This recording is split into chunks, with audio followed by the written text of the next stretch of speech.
Hey guys, my name is Dan, I'm a veterinarian, and welcome to the video. Today I have some updated news for you from the AVMA. The Colorado State University is pushing forward with the Veterinary Professional Associate role. How exciting. This is a master's degree that allows you to do certain veterinarian procedures and veterinary services, not diagnosing, not prescribing, from my knowledge.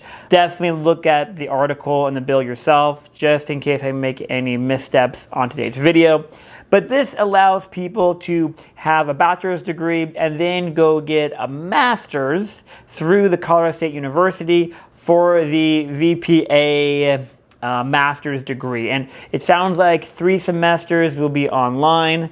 I don't love online learning. I think it's not the best, but online learning for 3 semesters.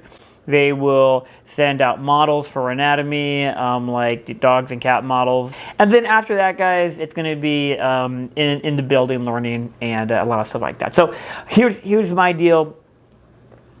I think there is a place for this. And I think the VPA model is actually a good idea to some degree. I think it's flawed in some areas, but it's a good idea in some areas.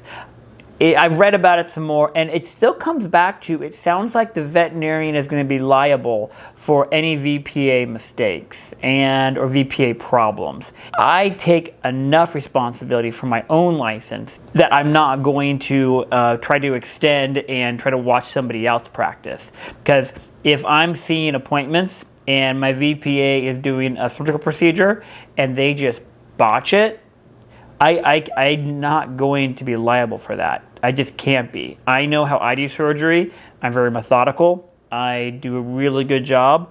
I'm maybe not the fastest always. I'm pretty fast, not the fastest always, but I make sure I don't have I make sure my complication rate is low. So here's the deal, guys.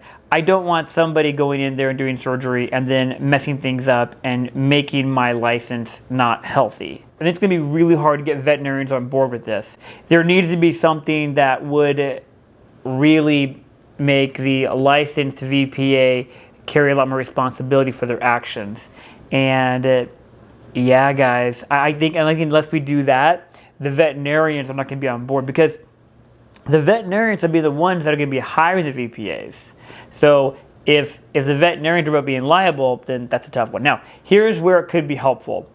In the shelter situation, in government industry, in all these other areas where veterinarians work and liability is low or non-existent. So for example, if you work at a shelter and none of the animals are owned, then if you have a VPA that makes a mistake, mistakes happen to everybody, and the veterinarian comes over and can't fix the mistake, then hey, the animal unfortunately has a bad outcome, but the veterinarian is not carrying a large burden for the VPA's mistake.